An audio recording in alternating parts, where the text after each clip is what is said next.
انا امال ناصر، ودي رحله 65 نصيحه لثانويه عامه عشان تبقى طالب جامعي، وده تالت فيديو. I'm just a girl. I'm just a girl in the world. هيا هندخل في الموضوع على طول.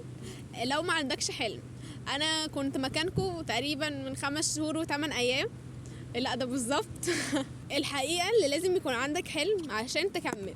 طب انا عارفه اللي كتير وكتير قوي الحقيقه، يعني اكتر من نصكم، لا المعظم ما بيبقاش عنده حلم او ما عندوش حلم محدد، اللي هو عايز اجيب مجموع وخلاص، او عايز ادخل اشوفهم بيدخلوا فين وادخل معاهم. طبعا ده غلط جدا. عامه انتوا بتنقسموا 3 انواع. النوع اللي هو ما عندوش حلم خالص وعلى الله واجيب اللي اجيبه.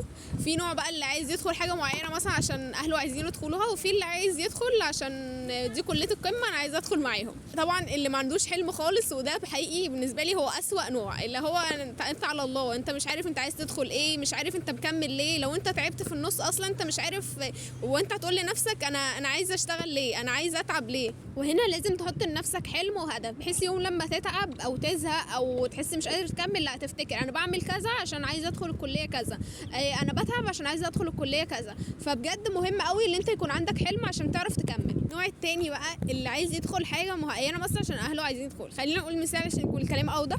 لو انت مثلا بتحب ترسم، مثلا عايز تدخل فنون جميله وانت فعلا موهوب في الرسم، ولو دخلت فنون جميله هتبدع فيها. مثلا اهلك مثلا عايزين مثلا يدخلوك طب، او عايزين يشوفوك يعني دكتور بقى.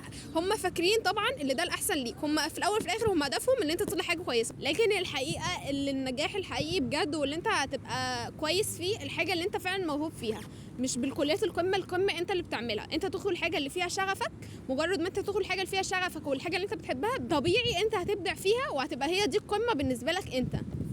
النوع الثالث بقى اللي عايز يدخل كليه القمه. كلية القمة مش قمة عشان مثلا مجموعها عالي، مش قمة عشان الناس كلها عايزة تدخلها، مش قمة لحاجات كتير. قمة لو انت فعلا عايز تدخلها. لو انت عايز تدخل طب فعلا عشان انت حابب طب وهتقدر اصلا على مذاكرة طب، وفعلا انت مجتهد وتقدر تدخل طب، ادخل طب. لكن لو انت مثلا عندك شغف في حاجة تانية، ما تسيبش الحاجة اللي انت فعلا عندك شغف فيها وممكن تبدع فيها، تدخل الكليات اللي انت قمة عشان هم بيقولوا عليها قمة. هي فعلا كليات كويسة وكل حاجة، بس الكويس ليك اللي انت فعلا هتكون تقدر عليه، اللي انت فعلا تكون موهوب فيه، اللي انت فعلا عندك شغف ليه. في اخر الفيديو عايزة اقول مش الكلية اللي بتعملها قمه، انت اللي بتعمل الكليه قمه. وطالما انت في الحاجه اللي بتحبها هي حقيقي انت هتقدر اصلا تكمل فيها، وانت هتكون حاببها وهتحب ايام الكليه وبجد وهتبقى مبسوط بيها. وعايزه اقول بجد حاجه اخيره وحاجه انتوا مش حاطينها في اعتباركم اصلا، وانتوا بتحطوا لنفسكم حلم.